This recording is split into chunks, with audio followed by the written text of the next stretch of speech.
What's up, everyone? Mike from What the Fun. This debate section is from our latest episode of Test Your Might, the weekly video game debate show. The full episode is found on any podcast app of choice with Apple and Spotify links down below. Thanks for watching. Enjoy. So let's move on to our next topic. Mike, you will have the choice of going first or second with losers out. So would you like to go first or second? I'll go second. Again. You'll go second. Okay. Well, here is this question. It's got two parts, but I will read it to you with both parts at the same time. In honor of the ultimate summertime consumerism event, Prime Day, tell me about the greatest deal/bargain ever in gaming. And why is it a better choice than your opponent's? So, Sharif, you get to go first and talk about the greatest deal in gaming. Yeah, a point of clarification. Is this like ever in gaming? So this means hardware, software, Absolutely. like actually purchasing a product, though. Actually purchasing a product. This is DLC. This is, any of those things. The thing that you felt like, oh man, this value was unmatched. And it was the best in gaming. Man, DLC kind of changes my thought here. Because when I'm thinking deal, I'm thinking like biggest bang for your buck. So I spent maybe not the cheapest thing, but I spent an amount and got like way more than I thought out of it. I would say in terms of that, I think the greatest deal in gaming, and interesting because it's not something that I personally engage in, but I have, and just I've read about it, seen about it. I think the greatest deal in gaming is Fortnite. Fortnite, okay. Fortnite. It is a game that you can get into for free. It is a game that essentially is a social network for all intents and purposes. It is a gathering place. There are large cultural events that happen in Fortnite. So if you just want to play the game, that's like fine. But there's also this huge cultural elements where there's live events, there's concert, there's constant DLC, there are tie-ins with other franchises like Star Wars and Marvel and like all that stuff. And if you do want to spend money, then obviously there's microtransactions out the wazoo, but there's none of it that's like mandatory to actually playing the game. So if you want like that further kind of customization, like you can do that. But it's the biggest deal because you can get in free, and this game has been like synonymous with I think this new generation, this like young generation of gamers for years now, and it doesn't look like it's going away anytime soon. So I think that's probably the best deal in gaming is Fortnite.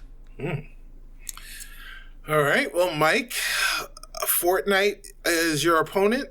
What are you bringing to the table? What is the best deal ever in gaming? So I certainly wasn't thinking it like that. So, Sharif, very good pull because, I mean, free is a pretty good deal. You don't have to spend any money, so I will try my darndest here. I think the sort of layup here is Game Pass, but I'm not going to go with Game Pass because I wanted to just accentuate how good of a deal this is and how antithetical it is to the core of this company. Ooh. And that is the 2-ticket game voucher for the Nintendo Switch that is happening right now. Okay. The deal is that you can spend $100 for 2 video game tickets. They are digital games that you are able to get from the eShop online for essentially $50 a piece. So the deal goes like this. Let's say you were planning on buying Tears of the Kingdom, back when it came out, which is a $70 game, by the way. They raised the price to $70 for this one game alone. You could essentially get Tears of the Kingdom for $20 off, but also have another voucher ticket for another Nintendo game that is full price at $60 to get it at $50. So essentially you're getting 2 video games in the case of Tears of the Kingdom that would have cost you $130 for $100. And so yeah, certainly that is not the greatest deal ever, right? Like, because obviously Sharif is bringing up a free game. But the reason why I wanted to accentuate this deal is because it is so counter to what Nintendo actually does. You could go to GameStop right now and Super Smash Bros. Ultimate, which is a game that came out the year after the Nintendo Switch was released in 2018, is still $60, brand new. It is not a company that desires, let alone wants to bring their games down in price, and you have them doing this type of voucher deal that gets you at least $30 off, or at most $30 off in the case of Tears of the Kingdom, at least $20 off of 2 games.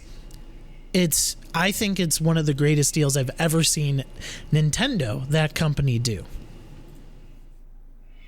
All right. Well, Sharif, you have heard that your opponent is the twin ticket deal from Nintendo. Why is Fortnite a better deal? Well, we're saying best deal in gaming, and Fortnite is more than Nintendo. Fortnite is on Nintendo consoles. It's on Sony consoles. It's on Microsoft consoles. It's on your phone. It's on PCs. I don't think it's on Mac. I'm not sure, but it is on, like, anywhere you want to play this thing, you can play it. So in terms of, like, representing the gaming sphere, like what we know as gaming, it kind of has its hands in everything. Also, if you see a mainstream story about gaming, it almost is always talking about Fortnite. So if you see gaming come up on your local news or on, CNN or something like that, and they're talking about, like, the top games, like Fortnite is mentioned with the Call of Duties, the Maddens, the GTAs. That's no small feat, right? Like, Fortnite is a relatively new franchise when you compare it to these other ones that have been out for much longer, so I really seriously think it represents gaming for this generation of gamers. Like, anytime that I've taught in a school, all these kids talk about Fortnite. Like, it is crazy. Like, it is like a language. It's like, everybody's like probably seeing all these kids doing dances that, yes, they're stolen from other places, but they first seen them in Fortnite. So they do them and they're like, oh, this is a Fortnite dance, even though it's like, the Crank That Soulja Boy or something that, it is culture, so I love the Nintendo voucher thing. I agree. It is crazy that they do only apply it to a limited amount of games, but the fact that they apply it to brand new games that they know people will pay for, like, they have no incentive to do this, basically. Like, I could see them doing this for older games, but the fact that they're doing it for brand new games is, they have no incentive to do it. So it's pretty amazing for Nintendo. I agree with that. But Fortnite is more than Nintendo, man. It is the gaming sphere. I don't think I can argue with Fortnite being more than Nintendo. I think that, like, as of right now, Fortnite and Mario, they're probably both in the same stratosphere of that's just video games, I think. So, yeah, sure. I think I can maybe give you that. The biggest thing here is that, again, I believe what you just said is my greatest strength in this argument. Nintendo does not do this. And you mentioned new games, right? They allow you to pre-order games with one of these tickets. So so like a couple weeks ago, or maybe, no, it was a couple of weeks ago, there was a Nintendo Direct, and there was a new Super Mario Brothers, 2D game. There's a new Peach game, Luigi's Mansion, Dark Moon is coming out. It is something where they are allowing you to use one of those tickets towards future titles as well. I was looking up something here because I wanted to know what the average amount of money somebody spends on Fortnite actually. And so one of the recent studies here from fortune.com, they polled 1,000 people and they are spending more than my deal actually. It is $86. So essentially for $15 more, for $14 more, you can get 2 video games. And in the case of like something like Zelda Tears of the Kingdom, you could play that game seemingly forever at least. I mean, you've already admitted in this episode that you've played it for 150 hours. I've played it for over 100. Like there are so many things, tons of things that you could do in this game. Like you are getting your money's worth. I think that the loop of Fortnite is certainly one that is, I mean, Cicero already attested to it, is a live service that could be addictive, right? But at the end of the day, I think that like you are putting your money and using the most bang for your buck towards experiences that you won't ever sort of like really experience again, right? Like the first time you beat Tears of the Kingdom, Sharif, that will be the only first time you've beaten that game. And this is the type of deal that Nintendo, guys, is giving us. It's insane. Fortnite is a fantastic deal. It is completely free, and if you are untempted, unlike Cicero, to buy VLC or buy skins, then yes, it is maybe the best deal in gaming. But also, it is not as varietal, is that a word? There's not much. There's also not much variety in that deal of gaming. This deal here, you can get Zelda Tears of the Kingdom. You could get Mario Kart 8. You can get Super Mario Brothers, which is a 2D game. You can go ahead and get Kirby the Forgotten Lands. Like there is variety in my deal versus yours is just a shooter. It's sort of the same gameplay loop. Yeah, now you have zero build mode. Now you have you have separate building mode as well. But like it's the same loop. It is the same loop. I know they changed a lot. I know you could get a Daredevil skin, which I'm upset that I never even got because I'm a huge Daredevil fan, but still. It is something where I think that the experience that you get from this deal, let alone it being from Nintendo, makes it the best deal in gaming, at least right now. All right. Well, okay. I think I've heard enough. Sharif opened with Fortnite is the best deal in gaming. And I was like, wait a minute, you don't have to spend any money on Fortnite. That's disqualified. Then he went on to explain how it's the best deal. And I was like, all right, you're requalified, but you got an uphill battle. I thought I had the uphill battle.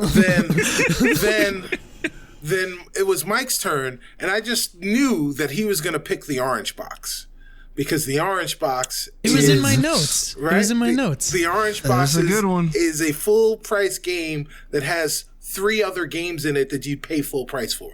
Yes, that was a great deal. But instead, he found a way to say that Nintendo, a company that doesn't put games on sale, will give you a voucher that will allow you to buy 2 games for essentially 30% off, 40% off potentially on those games. So a 30% off on those games almost. And I was like, that's pretty good. But I don't know if that beats Sharif's argument. Then Sharif talked about how remarkable it was, even from his perspective, to see Nintendo offer this voucher because they don't have to. Because those games would sell regardless. And I was like, I don't know. Then Sharif came back and brought some more arguments. He was in the lead. And then Mike said, hey, the average price that someone spends on Fortnite is $86 for $14 more. You could get 2 Nintendo games from a company that never puts their games on sale and has no incentive to do this. Mike, that is why you have won this argument. Wow. Congratulations. I thought Sharif had a really good Fortnite. That was a twist. Yeah, that was I didn't think I would lose at Fortnite. That was a lot closer than I thought it was going to be. I think Mike got you with a variety of games. the fact that you can choose the game that you want to play, and also that people are still spending almost $100 on playing Fortnite. Kind of supplants the argument that it's a free to play game. I mean, it is free to play, but you're people still drop money on it. Yeah, you're still people drop money on it for sure. Which is why it's the most profitable game in for the second year running. I'm sure you $2 spent billion. more than $86 on VC. Oh yeah. Just not this year. I definitely spent more than 86. I've spent. If a sports game gives me the opportunity to give my player steroids, I have spent money to give my player steroids. 100%. I am the worst human. So you guys are terrible for preying on me. Stop it.